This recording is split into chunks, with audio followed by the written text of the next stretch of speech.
There has been an ongoing debate over the future of the Central Coast Airport and the Aero Club that operates within its grounds. A part of the Central Coast community for 47 years, the Aero Club now finds itself stuck in a precarious position between council politics and state legislation. After resuming management of the site in 2015, the council made improvements to the runway, during which time it was alleged to have been lengthened, and thereby triggered an act in state legislation placed over the airport in 1996, the Warnervale Airport Restrictions Act, or WAR Act for short. Part of this legislation states that any extension to the existing runway would bring about a restriction to the amount of permitted movements, that is takeoffs or landings, to just 88 per day. Council is basically saying at this stage that the Act has probably been triggered, which unfortunately sets into play an 88 movement a day cap. Now, the Aero Club would hit the 88 movement a day cap, training our early students pre-solo, which is one of the most important phases of their flight training, within about an hour and a half to 2 hours of commencing operations for the day.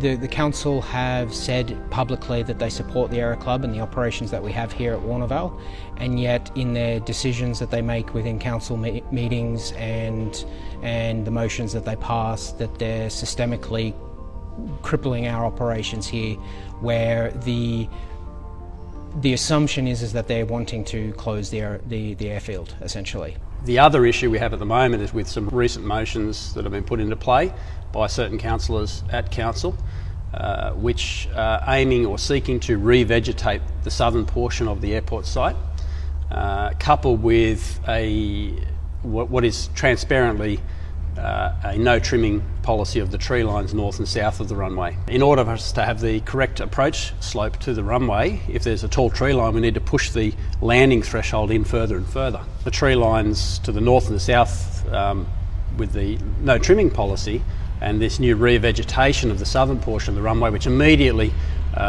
gets rid of about a quarter of our runway, is pushing the thresholds into a point where already light twin-engine aeroplanes are on the limit, if not can't land, and that includes all the aeromedical flights that fly into Warnervale. And the light training aircraft that we operate in the short to medium term within the next few years would start to find it difficult to land and take off. Eventually would be impossible. So the airport is being shut down in an underhanded manner, if you like, over the short to medium term. There were plans to develop the site into an aviation hub, offering significant employment opportunities for the region. However, in one of the first meetings after the council's amalgamation, the $450,000 report was shelved, and the public left out of the loop.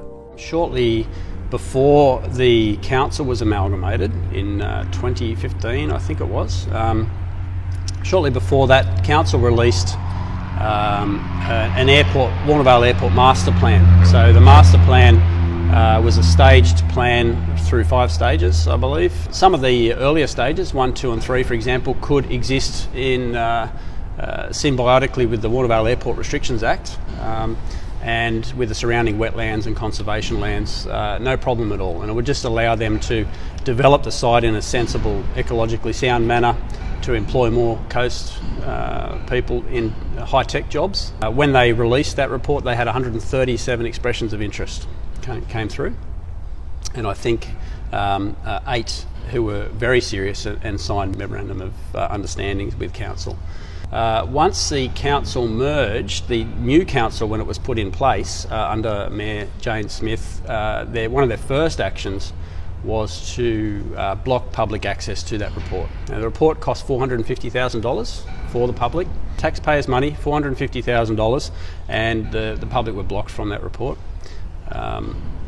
So it's been thrown in a bottom drawer somewhere, and beyond that, the council has a motion in play now for some time which prohibits any spending or development of the airport at all. The staff recommendation was to put it out in public exhibition and let the public have their say on their own. It is their own airport. It is owned by the Central Coast people. It's their infrastructure. And to my surprise, on the night, the Labor councillors and supported by the Mayor and Independent canned the whole thing and took the report off the table, took the master plan down, didn't exhibit it, and then didn't allow the public to have their say. And I was always very concerned about the governance side of that. I mean, I do believe that the public do have a right to say on their own airport infrastructure. Now, whether you agree with it or you don't agree with it, I don't think it's good governance for a council just to squash something and put a $450,000 report in the bin. I mean, that's taxpayers' money, that's ratepayers' money, and to not even look at it, look at the possibilities of what could be there. Especially with our employment that we've got, and especially for the north, where it's screaming out for employment. Independent councillor Greg Best has been calling for a release of the report so the public can have a chance to make up their own minds on the matter. 5 times over 2 years I have insisted that this council put out on public exhibition the developed master plan for what is the new Warnervale Aero Hub. I'm sure the community doesn't want the Aero Club to cease. I think the community wants jobs. The community doesn't want the airport to be rumbling across their homes, and that's not what this airport can do. With environmental concerns at the forefront of these plans, some clarification could result in a beneficial outcome for both environment and community. We're supportive of other industries coming onto the site. Everyone would agree that it needs to be done in a restrained and sensible manner. We don't want to cause any issues with the surrounding E2 conservation land, especially with the Porters Creek wetland directly south of us. But we would be supportive of other industries moving into the site that are aviation related. And an aviation business park would be a fantastic use of the site. The environment is absolutely critical to us. There's just, why do you come to the Central Coast? Because it is just so wonderful. We don't want to lose that. But we've also got to balance that between employment. We've got 40,000 people heading on that train every morning on the freezing platform to get to Sydney or Newcastle. Come on, we've got to give those people a bit of a go as well. We believe we are the best usage of land north, directly upstream from the Porters Creek wetland. We're 80% greenfield site, very, very little ecological impact with our current operations. And if there was sensible limited development, aviation type development within the site, that would continue. If the site was ever sold off and turned into light industrial, it would be completely paved, and you would have all of those light industrial type sites leaching chemicals and God knows what else straight into the Porters Creek wetland directly south of us. The council can't solve this. The council is paralysed in politics. That's the reality on a number of fronts, this in particular. So I think the council's got to mature up, step up, and go to the people that generated the War Act, which is the minister, and say to the minister, how do we go forward with this? What's the best way? They're the only ones that can unlock the key to this. We can't. We don't have that mechanism.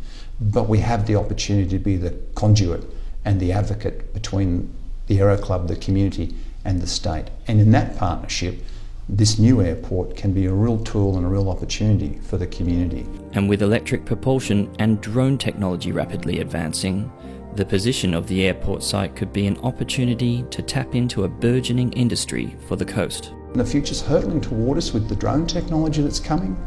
Drones in the US are flying above road corridors, because road corridors can be controlled, and because these vehicles need to be controlled, and CASA wants to have a voice in that, and rightfully so. Here we have an airport right on top of the major arterial freeway to Brisbane and Melbourne, within a few hundred metres of a CASA-controlled airspace opportunity to load drones onto and let them travel north and south.